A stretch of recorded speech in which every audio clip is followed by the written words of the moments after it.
ગુરુ માતા સુદીક્ષાજી સાત સંગાતજી પ્રેમથી બોલજો ધન્ય નિરાકારજી। આજે આપણે અશક્ય પદાર્થ અને આત્મા પરમાત્મા અને પ્રકૃતિ વિશેની સમજણ આપી, પરંતુ ઈશ્વરની સંખ્યા ઈશ્વર એક જ છે અને આત્મા અનેક છે અને પ્રકૃતિ વડે આત્મા જુદા જુદા શરીરમાં રહે છે। તો હવે શૂન્યના એટલે હવે પરમાત્માના વિષયમાં કાંઈ જાણો। પરમાત્મા શોધ ભારતમાં જે થઈ હતી। બીજે નંબર, સંસારમાં કોઈ પણ પદાર્થનો સંપૂર્ણ અભાવ થતો જ નથી, માત્ર રૂપાંતર તેનું થયા રાખે છે। હવે આપણા દેશનું પ્રાચીન અને પહેલું નામ શું હતું? આર્યવત। અચ્છા, બીજું આપણું ભારતીયોનું અસલ નામ શું હતું? આર્ય। ત્રીજું આપણા ભારતીયોનો મૂળ ધર્મ કયો હતો? વૈદિક ધર્મ। પાંચમું આપણું વૈદિક ધાર્મિકોનું ધાર્મિક પુસ્તક કયું? તો કે વેદ। પાંચમું વેદ કેટલા છે? 4, ઋગ્વેદ, યજુર્વેદ, સામવેદ ને અથર્વવેદ। અચ્છા, છઠ્ઠું વેદ કેટલા જૂના છે? વેદ 1,96,08,53,118 વર્ષ જૂના છે। ચારે વેદોમાં કેટલા મંત્રો છે? ચારે વેદોમાં 20,379 મંત્ર છે। ઋગ્વેદમાં 10,552 મંત્ર છે। યજુર્વેદમાં 1975 મંત્ર છે। સામવેદમાં 1875 મંત્ર છે। અથર્વવેદમાં 5,977 મંત્ર છે। આઠમું કે વેદની ભાષા કઈ છે? વૈદિક સંસ્કૃત। નવમું વેદમાં કયા વિષયો છે? વેદોમાં મનુષ્ય માટે જરૂરી બધા જ્ઞાન વિજ્ઞાન સમાયેલું છે। ટૂંકમાં કે ઈશ્વર, જીવ, પ્રકૃતિનું વિજ્ઞાન અથવા જ્ઞાન કર્મ ઉપાસનાનું વિષય છે।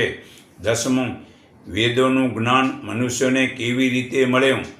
વેદોનું જ્ઞાન સૃષ્ટિની શરૂઆતમાં ઈશ્વરે 4 ઋષિઓને સમાધિ અવસ્થામાં આપ્યું। તેમના નામ અગ્નિ, વાયુ, આદિત્ય, અંગિરા હતા।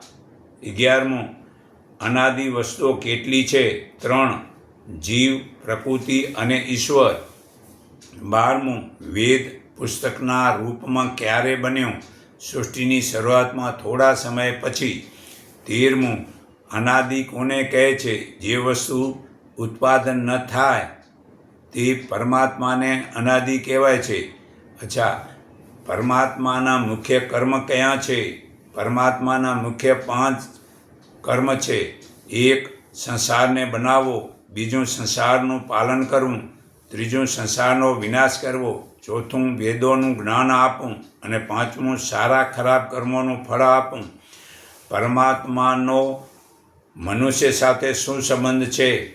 પરમાત્માનો મનુષ્ય સાથે પિતા પુત્ર, બીજો માતા અને પુત્ર, ત્રીજો ગુરુ અને શિષ્ય, ચોથો રાજા અને પ્રજા, પાંચમો સાધ્ય અને સાધક, છઠ્ઠો ઉપાસક, સાતમો વ્યાપક વ્યાસય વગેરે અનેક સંબંધો છે ઈશ્વર અને મનુષ્ય સાથે। તો 16મું વેદોમાં ઈશ્વરના કયા સ્વરૂપ બતાવેલા છે? વેદોમાં ઈશ્વરને સર્વવ્યાપક, સર્વજ્ઞ, નિરાકાર, ન્યાયકારી, કર્મ ફળદાતા વગેરે ગુણોવાળા ઈશ્વર બતાવેલા છે। આ સંસાર ક્યારે ઉત્પાદન થયો? 1,96,08,53,117 વર્ષ પૂર્વે। આ સંસાર હજી કેટલા વર્ષ ચાલશે? 2,35,91,43,883 વર્ષ સુધી ચાલશે। અચ્છા, 19મું રામાયણે કેટલા વર્ષ થયા? અંદાજે 10 લાખ વર્ષ થયા। 20 મહાભારતને કેટલા વર્ષો થયા? અંદાજે 5,200 વર્ષ થયા। 21મું પારસી મતપંથ કેટલો જૂનો છે? એને 4500 વર્ષ થયા. યહૂદી મત કેટલો જૂનો છે? અંદાજે 400 વર્ષ થયા. જૈન બૌદ્ધ મત કેટલા વર્ષના જૂના છે? અંદાજે 2500 વર્ષ થયા. શંકરાચાર્યને કેટલા વર્ષ થયા? અંદાજે 2300 વર્ષ થયા. હિન્દુ પુરાણ મત કેટલા વર્ષ થયા? અંદાજે 2200 વર્ષ થયા. ઈસાઈ મત કેટલો જૂનો? 2017 વર્ષ થયા. ઇસ્લામ મત કેટલો જૂનો છે? 1400 વર્ષ થયા. શીખ મત કેટલો જૂનો છે? 500 વર્ષ. 29મું, બ્રહ્માકુમારી, રાધાસ્વામી, ગાયત્રી પરિવાર, સ્વામિનારાયણ, આનંદ માર્ગ વગેરે મતપથ સંપ્રદાય કેટલા વર્ષના જૂના છે? તે અંદાજે લગભગ 100-200 વર્ષના હમણાંના નવા છે ને દેશમાં સેંકડોની સંખ્યામાં પ્રચલિત વર્તમાનમાં સંપ્રદાય નવી ઊભી થાય છે. તે નવી ઊભી કરવામાં, નવા પંથ જોડવામાં મતભેદ થાય છે. તો પરમાત્માએ વેદ બનાવેલા, તો વેદને જ ભણો. વેદ છોડીને આ નવા પંથમાં જશો તો ચોક્કસ તે પોતાના મતલબ કે સંપ્રદાયમાં જોડી રાખશે અને એ બારે કાઢશે જ નહીં. કોઈ મૂર્તિને પૂજાવે, કોઈ જળને પૂજાવે, કાંઈક ને કાંઈક પોતાના મતલબ કે કરાયા રાખે. એ કંઈ કાગળની છબીઓ અને પથ્થર કે ધાતુના મતલબ ભગવાન બનતા હોય અને એનાથી કાંઈ આપણે જ્ઞાન થતું હોય, તે આ બધી સંપ્રદાયમાં પડ્યા રહેવાથી ક્યારે મતલબ કે પરમાત્મા રાજી નહીં થાય અને પરમાત્માનું જ્ઞાન નહીં ઉતરે. જ્ઞાન ઉતારવા તમારે શરીરની અંદર જ ઉતરવાનું હોય. જ્ઞાન માટે નહીં, જગતમાં બારે જે કંઈ શીખવું, ભણવું કે ધન કમાવવું એ જગતના વિકાસ માટે બારે, પણ ભક્તિ માટે એ કાંઈ જરૂર નથી. તો પરમાત્માની મૂર્તિ બનાવીને પૂજવાનું માં કોઈને લાભ થતો નથી ને હાલમાં મતલબ ઉપરથી મતલબ સમજાવે છે કે ભાઈ મૂર્તિ પૂજો અને બ્રાહ્મણોને દાન દક્ષિણા દો ને તેને તમને આશીર્વાદ દેશે. એમ ખાલી મતલબ કે કોઈકના આશીર્વાદ એમ ભલું થતું હોય તો એ પોતે જોખી ન થઈ જાય. આશીર્વાદ દેવાના બહાનામાં માણસો સાવ આળસુ બની જાય છે. તો વેદોમાં ધર્મના લક્ષણ કયા છે? ધીરજ રાખવી, માફ કરવું, મન ઉપર નિયંત્રણ રાખવું, ચોરી ન કરવી, પવિત્રતા, ઇન્દ્રિયો નિગ્રહ, બુદ્ધિ વધારવી, જ્ઞાન વિજ્ઞાન મેળવવું, સત્ય બોલવું, ક્રોધ ન કરવો વગેરે આ વેદોના ધર્મ કયા છે. પછી 32મું, પૃથ્વી ઉપર સૌથી પ્રથમ મનુષ્ય કયા સ્થળે ઉત્પાદન થયા? ત્રિબેટમાં. 33મું, આર્ય કોને કહેવાય છે? ઉત્તમ ગુણ કર્મ સ્વભાવમાં મનુષ્યના નામ આ છે. એ આર્ય કહેવાય છે. ઉત્તમ ગુણ કર્મ સ્વભાવમાં જીવનમાં ઉતારે તો એ આર્ય. પછી ગમે તેને ઘેર જન્મ્યો હોય તો એ આર્ય જ છે. 34મું, શું આર્યો બહારથી આવ્યા હતા? નહીં. તો 35મું, ઇતિહાસમાં એમ ભણાવવામાં આવે છે કે આર્યો બહારથી આવ્યા હતા, તો ઇતિહાસમાં સંદતર ખોટું જણાવાય છે. આર્યો ભારતના જ મૂળ નિવાસ હતા. 36મું, ચક્રવર્તી સમ્રાટ કોને કહેવાય છે? આખી દુનિયાનો રાજાને. ચક્રવર્તી સમ્રાટ ક્યારે થયા? સૃષ્ટિની શરૂઆતમાં, મહાભારત કાળમાં સુધીમાં. 38મું, છેલ્લે ચક્રવર્તી રાજા કોણ હતા? તો કે યુધિષ્ઠિર, પાંડવોના મોટા ભાઈ. 39માં, પૃથ્વી ઉપર વૈદિક શાસન ક્યાં સુધી રહ્યું? લગભગ 1,96,08,48 વર્ષ સુધી. 40મું, વૈદિક યુગમાં વિશ્વના લોકો કયા પરમાત્માને માનતા હતા? તો કે નિરાકાર પ્રભુને માનતા હતા. 41મું, વૈદિક શાસન વખતે વિશ્વ સામ્રાજ્યની ભાષા કઈ હતી? સંસ્કૃત.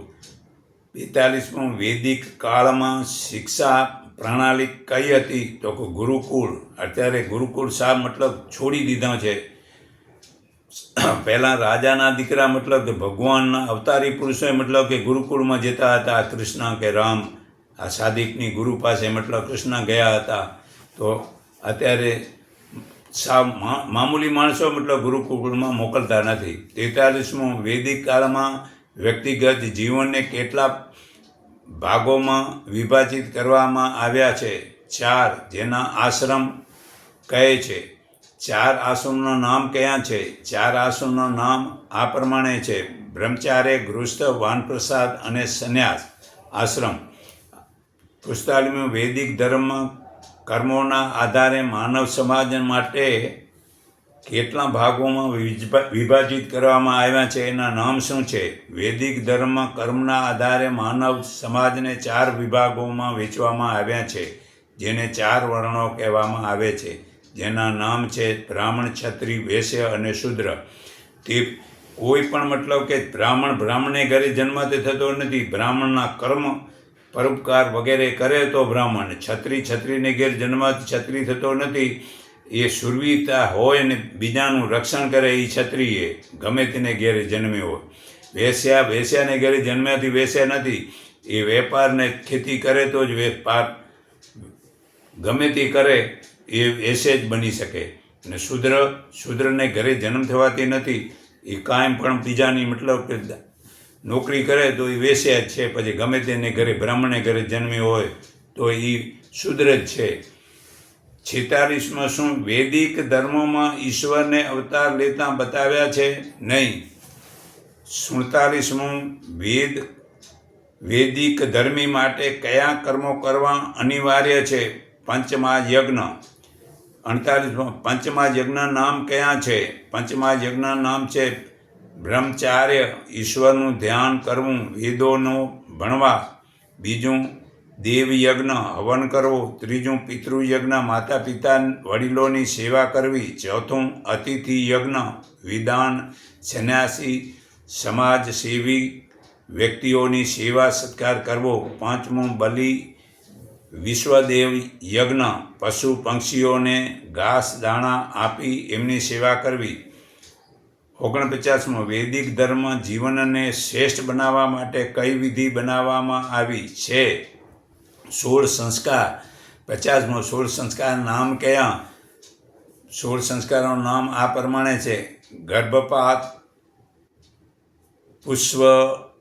પુષ્પવન, સીમેંતોન્નયન, જાતકર્મ, નામકરણ, અન્નપ્રસારણ, નિષ્કર્મણ, ચૂડાકરણ, કર્ણવેદ, ઉપનયન, વેદારંભ, સમારવત, વિવાહ, વાનપ્રસ્થવ, સંન્યાસ અને અન્યતેષ્ટિ એટલે મરણ. છેવટે તે 51 વૈદિક ધાર્મિકોને અભિવંદન શબ્દ કયો છે? તો કે આમ નમસ્કાર, નમસ્તે બોલો. આમ નમસ્તે જુદા જુદા બોલશો તો મતભેદ થશે. વળી હમણાં ધર્મના ઠેકેદારે વળી નવું ઊભું કરી કાઢ્યું એ કે જય લક્ષ્મીનારાયણ બોલો. અરે કમસે કમ વેદનો એકાદો શબ્દ હતો સાચો રાખ્યો હતો તમને ધન્યવાદ દેતો હું. અરે 52મું શું વેદ ધર્મમાં ખામી, ભૂલ, દોષ, પાપ માટે પરમાત્માની તરફથી માફીનું વિધાન છે? ના, નથી. ભોગવવું જ પડે. 53 શાસ્ત્ર કેટલા છે અને એમના નામ કયા છે? શાસ્ત્ર 6 છે. તેના નામ યોગ દર્શન, સાંખ્ય દર્શન, વૈદિક દર્શન, ન્યાય દર્શન, વેદાંત દર્શન અને મીમાંસા દર્શન. આ 6 છે. 55 વેદોના આધારે ઋષિઓ દ્વારા બનાવવામાં આવેલા સામાજિક રીત રિવાજો તથા આચાર સંહિતાનો પ્રાચીન અને મહત્વપૂર્ણ ધાર્મિક ગ્રંથ કયો છે? વેદોના આધારે ઋષિઓ દ્વારા બતાવવામાં આવેલ સામાજિક રીત રિવાજો તથા આચાર સંહિતા દર્શાવતો પ્રાણીતો પ્રાચીન અને પ્રસિદ્ધ ધાર્મિક ગ્રંથનું નામ મનુસ્મૃતિ છે. 56મું શું વૈદિક ધર્મમાં છૂતાછૂત એટલે આભડછેટ છે? નથી. જાતિભેદ રાખવાના છે? નથી. આમ જાદુ અને દોરા ધાગા આમ કાંડામાં કે ગળામાં માદળીઓ બાંધવાનું છે? તો કે નથી. શુકન જોવાનું છે? તો નથી. શુકન જન્મનું મરણનું જોતા નથી, ખાલી વેચે જ મતલબ કે આ બ્રાહ્મણોના કહેવાથી મતલબ કે શુકન જુએ રહ્યા, અને શુકન જોયાથી કોઈ મતલબ કે સમજતું નથી. શુકનથી શું થાય? લાભ ચોગડિયું છે અને તમે મતલબ કે જે છે માથાભારી માણસને એક લાફો મારો ને જો લાભ થાય તો, અરે ધંધો ઊંધો કરો અને ચોગડિયા લાભ જુઓ, એનાથી શું થાય? વળી કાળ ચોગડિયું હે અને કોઈક પડી ગયો, તેને લઈ જઈને હોસ્પિટલમાં લઈ જાઓ, સારું જ થશે. ચોગડિયું ભલે ને કાળે, તેનાથી શું થયું? એટલે આ ચોગડિયાના પાખંડ છોડી દો, સત્ય ઈમાનદારીથી કર્મ કરો, ભલે કાળ ચોગડિયામાં તમે અનુભવ કરી જુઓ, સારું થશે. ને તમે ખરાબ કર્મ કરવા ચાહો રહ્યા અને લાભ ચોગડિયું જુઓ રહ્યા, કોઈ દી સારું નહીં થાય.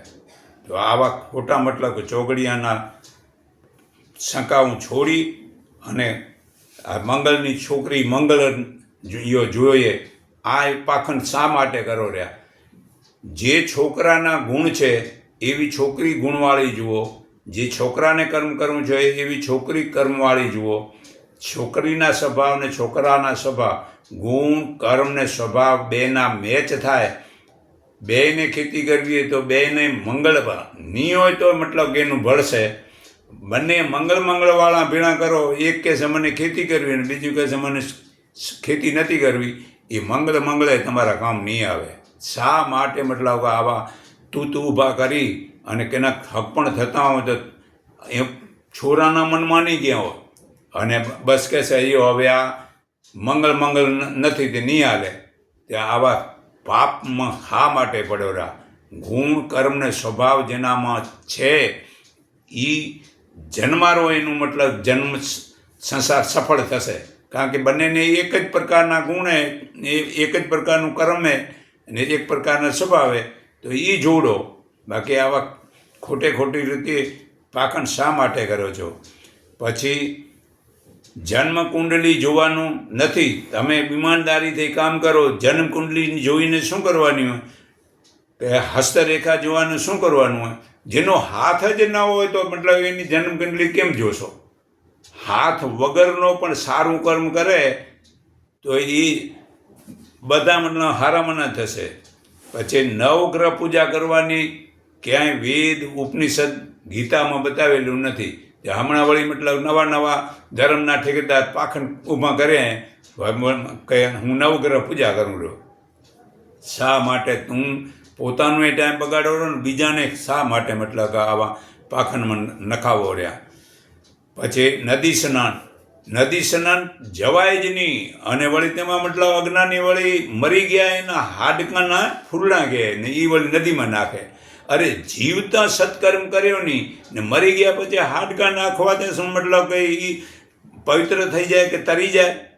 અરે ગાંડાઓ, જડે, તમારું શરીર જડે, જડથી જડ કેમ શુદ્ધ થાય? વળી મતલબ કે જે છે ને, જો એમ શુદ્ધ થતું હોય તો અડધો કલાક નાવા જાય એ પવિત્રતા થઈ જાય. 24 કલાક જે પાણીમાં દેડકા, કાચબા, મછલા 24 કલાક એમાં પડે, એમાંથી તમે જુઓ એકની એ મુક્તિ થતી નથી, તો તમારે અડધા કલાકમાં મુક્તિ થઈ જાય.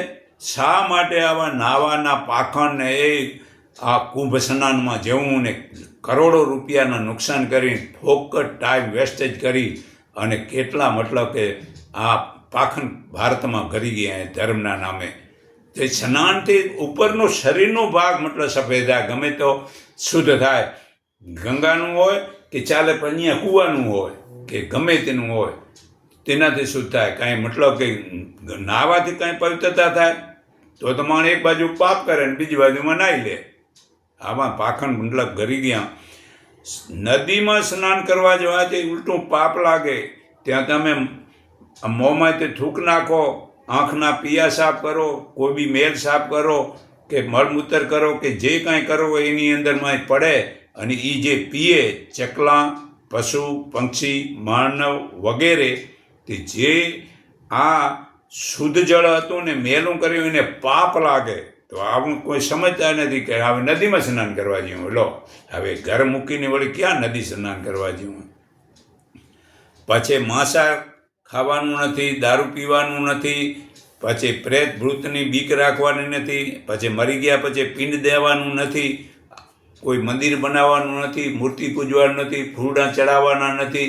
અરે ફૂલડા ઝાડવામાં હશે તો શુદ્ધ ઓક્સિજન આપ્યા રાખશે અને કાર્બન ડાયોક્સાઇડ લીધા રાખશે, તો લાંબો ટાઈમ આ ભગવાનની આ સેવા થઈ કહેવાય. મૂર્ખા તોડીને આ શબમાંથી ને મૂર્તિમાંથી તોડીને ચડાવો. આ શ્રાવણ મહિનો આવે તો શિવલિંગમાંથી ચડે, પુણ્ય અમારું થઈ જશે એમ કરીને ઝાડનું આખાને નખો જ વાળી નાખો રહ્યા. તે આવું જે નથી કરવાના વિધાન, આ ગીતા વેદ ઉપનિષદ વાંચો અને ન કરો, એ જે નથી કરવાના એ છોડી દો. પછી 57મો વૈદિક ધર્મ મનુષ્ય જીવનનું અંતિમ લક્ષ્ય, ઉદ્દેશ, પ્રયોજન શું છે, શું બતાવ્યું છે? સમસ્ત દુઃખોથી છૂટવું અને પૂર્ણ આનંદ પ્રાપ્ત કરવો, પરમાત્મામાં સુરતાને પુરાવી દેવા અને શુદ્ધ ઉપાસના કહેવાય છે. એ લક્ષ્ય છે. 58મો બધા જ દુઃખોથી છૂટવું કેવી રીતે શક્ય છે? આધ્યાત્મિક જ્ઞાનથી જ દૂર કરીને. આધ્યાત્મિક જ્ઞાન કેમ દૂર થાય છે? આધ્યાત્મિક જ્ઞાન પરમાત્મા દ્વારા આધ્યાત્મિક શુદ્ધ જ્ઞાન આપવાથી દૂર થઈ જાય છે. પરમાત્મા આધ્યાત્મિક શુદ્ધ જ્ઞાન ક્યારે આપે છે? તો કે સમાધિ અવસ્થામાં આપે છે. સમાધિ અવસ્થા કેમ પ્રાપ્ત થાય છે? સમાધિ સુધી પહોંચવા અષ્ટાંગ યોગની વિધિથી મન ઇન્દ્રિયો પર સંપૂર્ણ કાબુ મેળવવો પડે છે. તો 62મું મન ઇન્દ્રિયો ઉપર પૂર્ણ કાબુ કેમ મેળવાય? મન ઇન્દ્રિયો ઉપર પૂર્ણ કાબુ મેળવવા આત્માનો સાત્કાર કરવો પડે છે.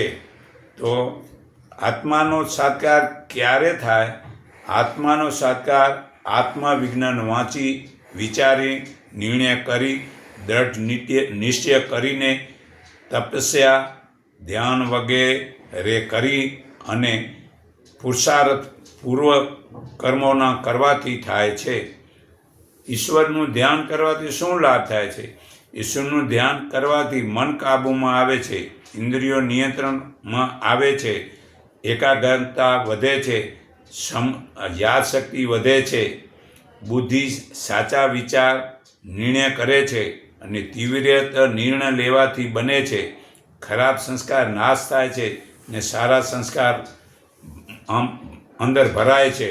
આધ્યાત્મિક બળ વધે છે, ધૈર્ય, સહનશક્તિ, ક્ષમા, દયા, નિષ્કામતાની વૃદ્ધિ થાય છે. તેમજ વિશેષ આનંદ, શાંતિ, નિર્ભરતા મળે છે અને આનંદ, નિર્ભરતા રહેવાથી શરીરના રોગ જાય છે. આ ઈશ્વરનું ધ્યાન ધરવાથી લાભ થાય છે. તો માણસ દુઃખી કેમ થાય છે? મનુષ્ય વેર, ઈર્ષા અને અભિમાન, મોહ અર્થાત અજ્ઞાનના કારણે દુઃખી થાય છે. તો વૈરાગનો અર્થ શું થાય છે? વૈરાગનો અર્થ થાય છે વેર, ઈર્ષા રહિત સંસારના સુખો ભોગવવાની ઈચ્છા વગેરે માયા મૂકીને નિષ્કામ ભાવથી કર્તવ્ય કર્મોને કરવાથી વૈરાગ ઉત્પાદન થાય છે. તો આધ્યાત્મિક શબ્દનો અર્થ શું થાય છે? આધ્યાત્મિક શબ્દનો અર્થ થાય છે આત્મા, પરમાત્મા, મન, બુદ્ધિ, મોક્ષ, બંધન, પૂર્વજન્મ, કર્મ અને એના ફળ, સંસ્કાર, સમાધિ વગેરે વિષયોનું જ્ઞાન, વિજ્ઞાન પ્રાપ્ત કરવું અને એના પ્રમાણે આચરણ કરવું, જીવન જીવવું. 68 મનુષ્યના મનમાં અશાંતિ, ભય, ચિંતા કેમ ઉત્પાદન થાય છે? પાપ કર્મ કરવાથી. 69મો પાપ કોને કહે છે? અધર્મ આચરણને. અધર્મ આચરણ કોને કહેવાય છે? ઈશ્વરની આજ્ઞાઓ, શાસ્ત્રોના વિધિ વિધાનો, મહાપુરુષોના વચનો ન સાંભળવા, સમજવા તથા પોતાની પવિત્રતા, આત્મામાં ઉન્નત થવાવાળા વિચારોની વિપરીત ખોટા વ્યવહાર કરવાનું નામ અધર્મ એટલે પાપ કહેવાય છે. ધર્મની સામાન્ય પરિભાષા શું છે? ધર્મની સામાન્ય પરિભાષા એ છે કે જે વ્યવહાર પોતાને સારો લાગે છે તે બીજાને જોડે કરવામાં આવે, એને જ વ્યવહાર પોતાનો સારો ન લાગે તે બીજા પ્રત્યે ન કરવો, તે ધર્મની સામાન્ય પરિભાષા કહેવાય છે. વૈદિક ધર્મ કર્મફળ સિદ્ધાંત શું છે? જે મનુષ્ય શરીર, મન અને ઇન્દ્રિયોથી જેટલા પણ સારા ખરાબ કર્મો કરે છે અને એના બધા જ ફળ સુખ દુઃખના રૂપે અવશ્ય મળે છે. 73 શું વૈદિક મત અનુસાર ખરાબ કર્મને બદલે માફી મળે છે? ના, નથી મળતી. 74 તો પછી દાન, પુણ્ય, જપ, તપ, સેવા, પરોપકાર વગેરે શું લાભ થાય છે? દાન, પુણ્ય, જપ, તપ, સેવા, પરોપકાર વગેરે કરવાથી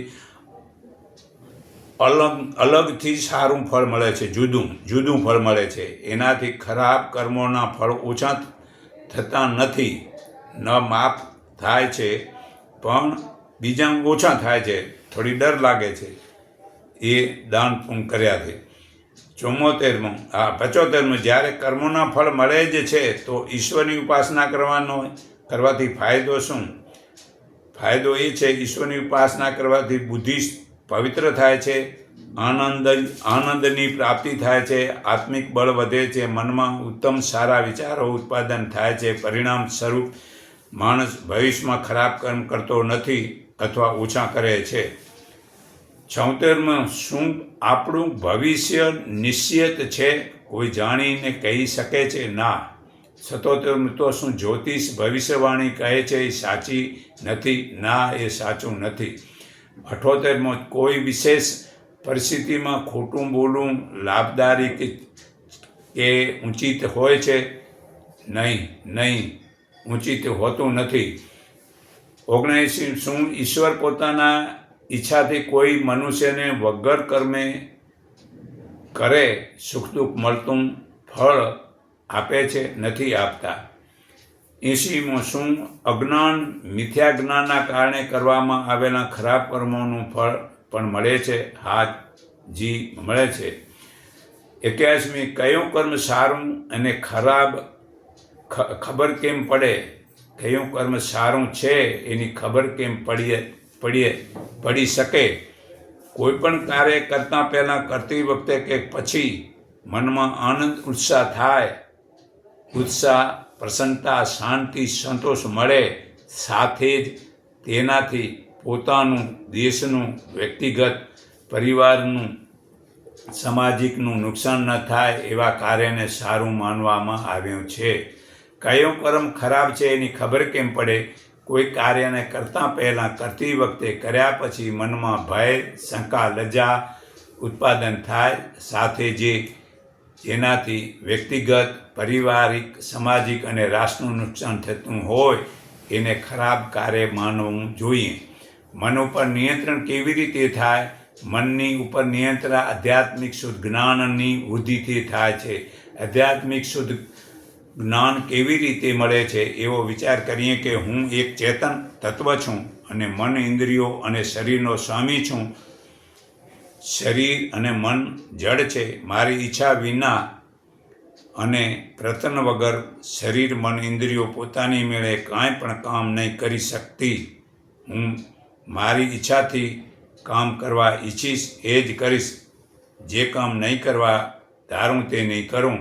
હું જે વિચારોને ઉઠાડવા માગીશ એ જ વિચારીશ અને વિચારોને ઉઠાડવા નહીં માગું એ નહીં ઉઠે એવો દૃઢ નિર્ણય કરી મન, વાણી અને શરીરથી સાવધાની અને સત્કર્તાપૂર્વક વ્યવહાર કરવાથી આધ્યાત્મિક શુદ્ધ જ્ઞાન વધતું રહે છે.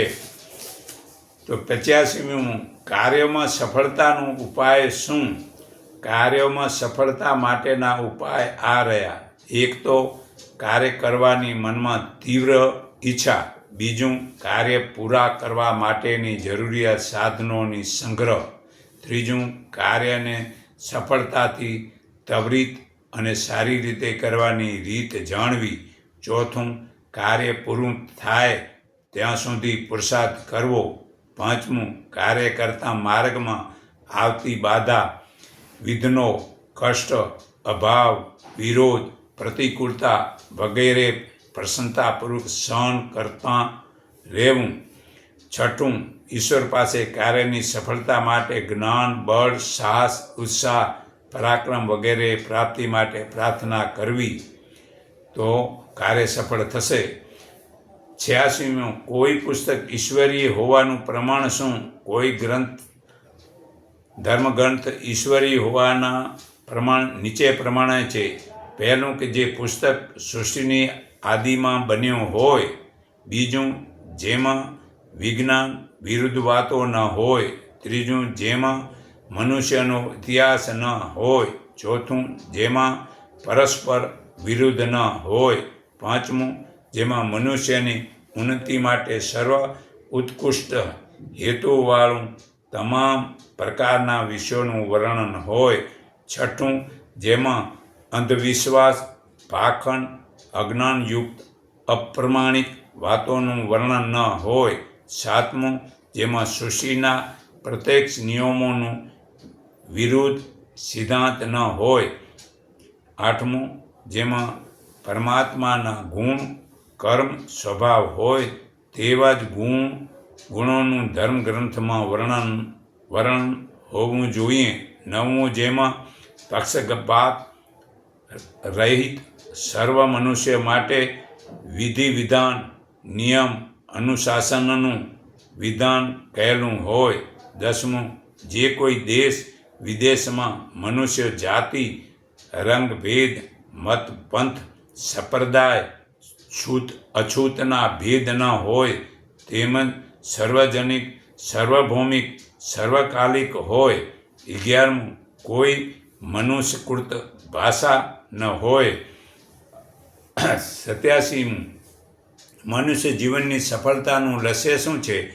જે મનુષ્યના જીવનમાં સુખ, શાંતિ, સંતોષ, તૃપ્તિ, નિર્ભયતા, સ્વતંત્રતા નથી હોતી તેવું જીવન અસફળ હોય છે.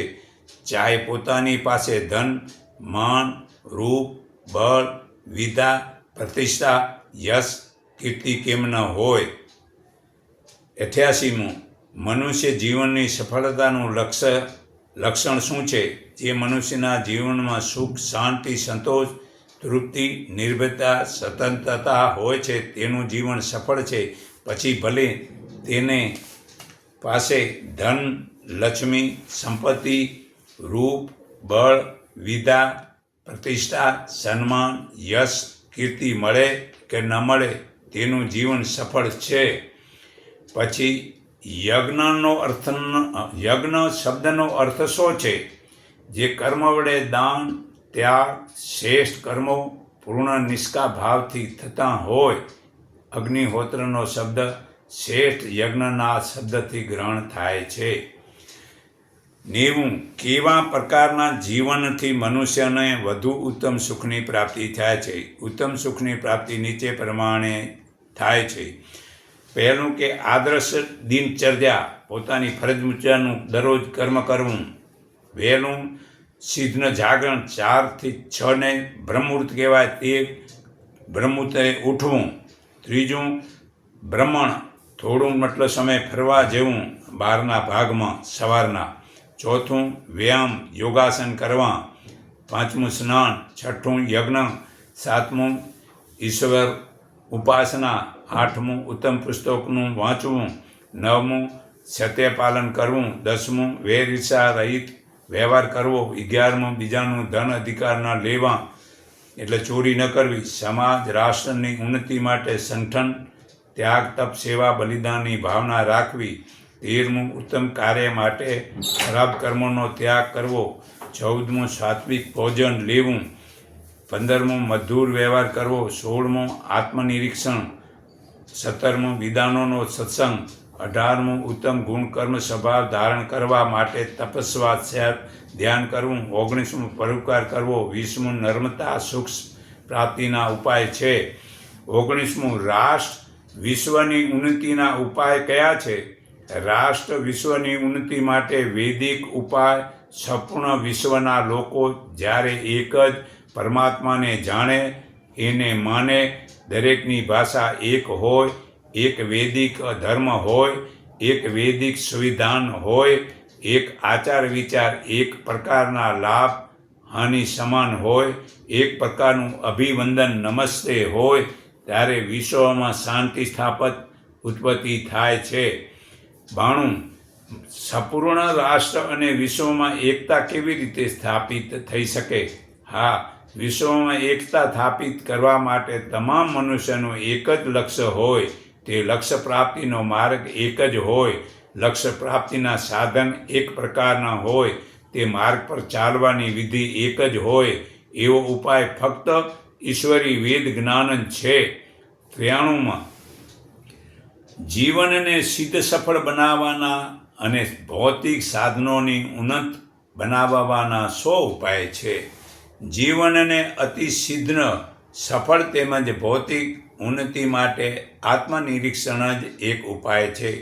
રાત્રે સૂતી વખતે પોતાના ગુરુ, આચાર્ય કે વડીલ કે ઈશ્વર આગળ શાંત એકાંત સ્થાનમાં બેસી પરીક્ષણ કરે કે પોતાના દિવસ દરમિયાન કાર્ય વ્યવહારને મન, વાણી, શરીરથી થયેલા કાર્યોને સૂક્ષ્મ ઝીણી નજરે તપાસે, નિરીક્ષણ કરે કે મારા જીવનમાં કોઈ બુરાઈ તો નથી થઈ, કોઈની સાથે વેર ઈર્ષા તો થયો નથી ને, કેટલી ખામી ભૂલ થઈ, તેમજ જે કાર્ય કરવાનું હતું તે નથી કર્યું અને જે કાર્ય નહોતું કરવાનું તે કરી નાખ્યું, કયા કાર્યમાં વધારે સમય લીધો ને કયા કાર્યમાં ઓછો સમય લીધો, કયા કાર્ય મુખ્ય હતા તે સામાન્ય બનાવ્યા અને સામાન્ય કાર્યોને મુખ્ય બનાવી દીધા, વગેરે ભૂલોને જાણીને તેમજ તેમને જીવનની પ્રાપ્તિમાં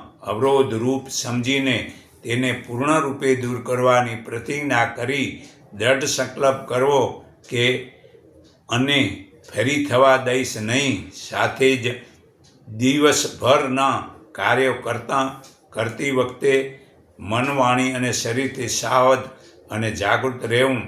ઈશ્વર પાસે પણ દરરોજ જીવનને ઉન્નત બનાવવા માટે આધ્યાત્મિક બળ, જ્ઞાન, વિજ્ઞાન, ધૈર્ય, સહિષ્ણુતા વગેરે ગુણોની પ્રાપ્તિ માટે પ્રાર્થના કરતા રહેવું.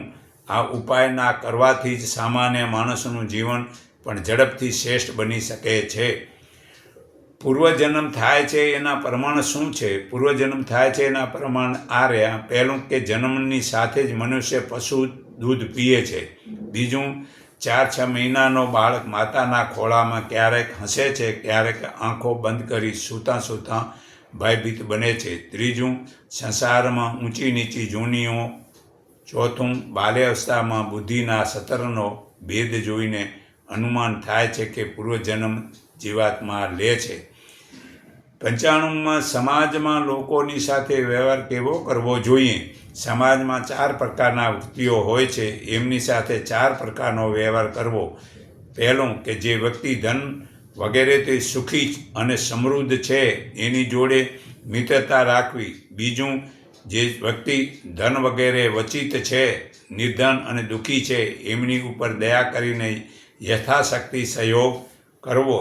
ત્રીજું, જે વ્યક્તિ ત્યાગી, તપસ્વી, સેવાભાવી છે એમને જોઈને મનમાં પ્રસન્ન થવું જોઈએ અને એનો આદર સત્કાર કરવો જોઈએ. ચોથું, જે વ્યક્તિ દુષ્ટ છે તેની અપેક્ષા કરવી, એટલે કે તેને ન પ્રેમ કરવો કે ન ઈર્ષા કરવી. 96, મરણ પછી મનુષ્ય કેટલા સમયમાં નવો જન્મ લે છે? સિદ્ધ થોડા સમયમાં જ બીજો જન્મ લે છે. 97, મૃત્યુ બાદ મનુષ્યનો કેવો જન્મ મળે છે? મૃત્યુ પછી અડધાથી વધારે સારા કર્મો કર્યા હોય તો મનુષ્ય જન્મ મળે છે અને અડધાથી વધારે ખરાબ કર્મો કર્યા હોય તો પશુ, પતંગિયા, કીટ, વૃક્ષો વગેરેમાં જન્મ મળે છે. 98, મનુષ્યની ઉંમર નક્કી છે નથી. 99, મનુષ્યનું આયુષ્યનું વધારવાનો ઉપાય શું છે?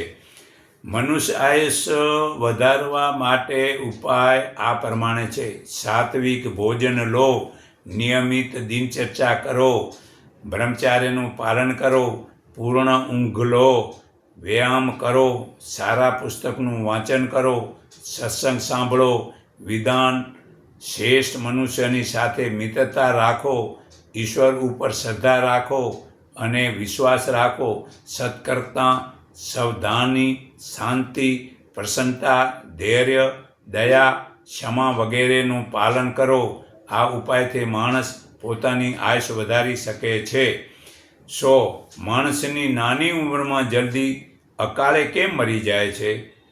માતાના ઉદરમાં ગર્ભથી માંડી પ્રસવ સુધીના ખાનપાનના ગલત ખોટા વ્યવહાર અને દિનચર્યાનો ભંગ તેમજ વાતાવરણની બેકાળજીથી બાળક નાની ઉંમરે મૃત્યુ પામે છે. પ્રશ્ન 101. મનુષ્યના સામાજિક રાષ્ટ્રીય કર્તવ્ય શું છે? મનુષ્ય એની પોતાની વ્યક્તિગત અને પારિવારિક કૌટુંબિક ઉન્નતિ સાથે સાથે સમાજ રાષ્ટ્રના લોકોમાં રહેલા અજ્ઞાન, અન્યાય અને અભાવને દૂર કરવાનો તન મન ધનથી પૂર્ણ પ્રયાસ કરતા રહેવું જોઈએ. કેમ કે સમાજ રાષ્ટ્રની બધી જ વ્યક્તિઓની ઉન્નતિ થયા વગર, પ્રગતિ થયા વગર કોઈ પણ વ્યક્તિ અથવા પરિવાર પૂર્ણપણે સુખ, શાંતિ, સુરક્ષા, નિર્ભયતા, નિર્ભયતા વગેરે પામી શકતો નથી. એટલા માટે સમાજ રાષ્ટ્રની ઉન્નતિ માટે સંગઠિત થઈ સ્વાસ્થ્ય સંસ્થા બનાવી સાર્વજનિક કલ્યાણના કાર્યો પણ ત્યાગ તપસ્યાની સાથે કરવા જોઈએ. હું સર્વના હૃદયમાં રહેલા પરમાત્માને હું મારા હૃદય ભાવથી નમન કરું છું. એકને ઓળખો, એકને માનો, એક સંગઠિત થાવ, એટલું કહી હું મારી વાણી વિરામું છું.